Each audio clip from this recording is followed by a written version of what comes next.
All right, ladies and gentlemen, welcome back to Lakers Daily. So, Gary Trent Jr. yesterday signed with the Milwaukee Bucks, and Paul Caspian wrote an article on the top free agents and trade options for the Lake Show because, folks, change needs to happen. Now, the roster is technically full, but I want to talk about Wendell Carter Jr. at least because this offseason's been a huge failure. And LeBron James isn't getting any younger. Anthony Davis isn't getting any younger. They still have D'Lo. They still got a bunch of guys that they could theoretically trade.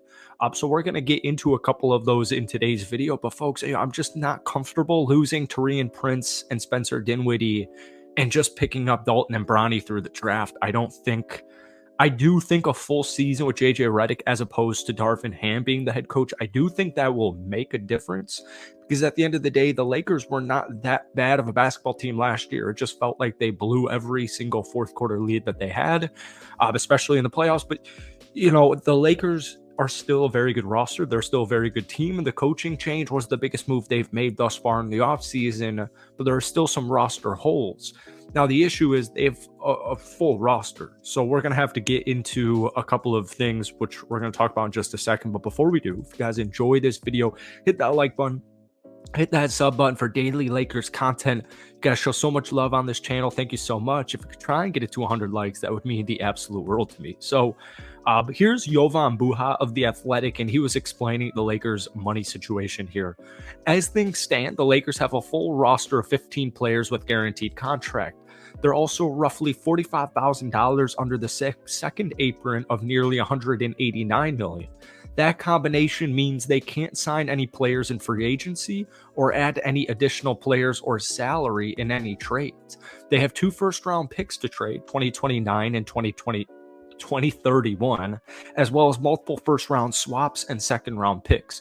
He also added that the best way for the team to, do one of these or the best way for them to get new players over is to, trade guys who just opted into their deals. So Christian Wood, Jackson Hayes, Cam Reddish, here was the excerpt.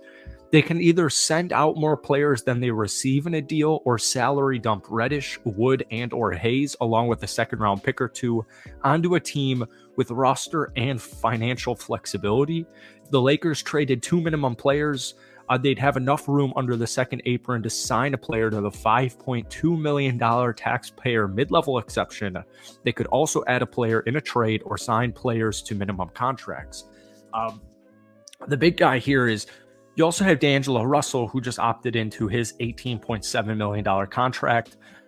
So let's talk about Wendell Carter Jr. because the Lakers still need a backup big man, I should say. You got Anthony Davis, who just had a stellar season. Health was on his side, and that is, one of the most important things for me with this Laker team heading into the year is, Anthony Davis was just healthy, all right? And we don't get to say that all too much.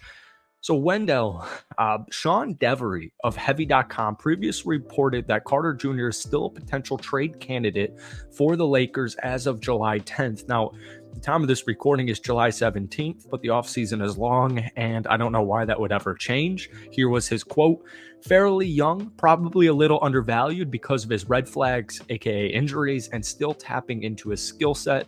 This is from an executive that told Sean Devaney of Heavy.com this. The contract is right. It makes sense for them. That's a guy they're monitoring, but a lot of teams are. So you would have to do this in a trade, and here's what it would be reported. They'd likely want a first-round pick, but the Lakers might not want to pay that price, or at least not yet. The Lakers could send D'Angelo Russell for Carter, but the Magic would want some youth. That means either a pick or last year's first-rounder, Jalen Hood-Schifino. I don't really get it because Wendell Carter Jr. Is not that good in the sense of a first-round pick. Like, Wendell Carter Jr. is a good basketball player. Obviously, he's coming off a season with 11 points, 7 rebounds.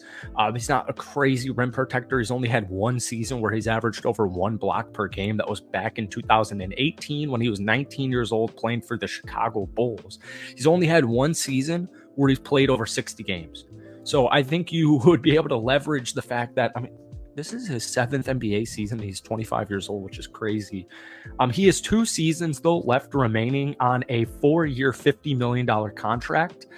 Phenomenal, literally phenomenal contract. 4 years left, $50 million deal.